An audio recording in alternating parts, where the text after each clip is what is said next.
What does it look like when someone reaches the deepest level of sorrow? I always thought I never truly loved my wife, until that day, when tragedy suddenly struck.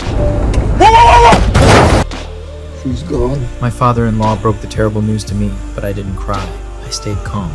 Through the window of the operating room, I could almost see the doctors trying to save her. I just wiped the blood off my shoes. The funeral was held as scheduled. I noticed how deeply saddened everyone was. People were hugging and comforting each other, as if they had been struck by some tremendous blow. But I remained expressionless, thinking their reactions were far too exaggerated. It wasn't until I caught others giving me strange looks that I realized I should probably appear more grief-stricken. So, I went to the bathroom.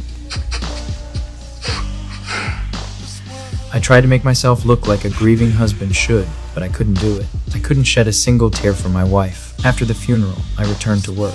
My colleagues were shocked, but I ignored them and focused on my tasks. I couldn't understand why my coworkers seemed even sadder than I was. I felt perfectly fine. Even my father-in-law cried in front of me, and my own father comforted me, telling me not to grieve too much. I didn't understand why the whole world assumed I was heartbroken.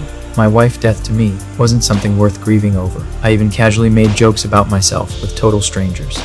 I didn't love my wife. Now that she's gone, I don't even feel sad or pain or hurt.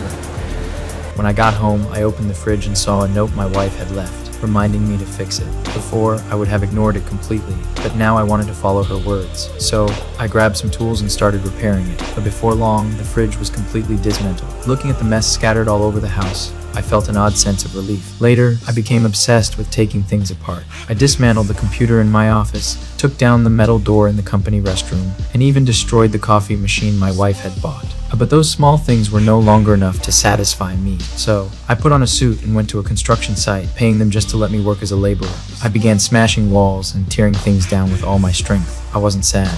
I didn't even have a reason. It just made me feel good. One day, I returned to the site to demolish another building. Accidentally stepped on a nail. After that, I never went back to construction site. Instead, I used a bulldozer to destroy my own villa. The rooms, which always felt so empty and lifeless, finally didn't seem so hollow anymore. Watching it all come crashing down, I felt at peace. I went to our bedroom, raising a hammer and smashing it down. And I wanted to destroy everything connected to my wife and shatter the reality I couldn't accept. Inside the broken cabinet, I found a piece of paper. When I unfolded it, it turned out to be my wife's pregnancy report, but she had never mentioned being pregnant. I decided to confront my father-in-law for answers, only to discover they were holding a memorial service. Did she tell you she was pregnant?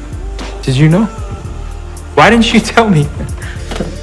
When I returned home, I found one of my wife's little notes. Suddenly, I thought of all the notes scattered throughout our life, and then of my wife herself. And that's when I realized my wife was truly gone. She had left me forever.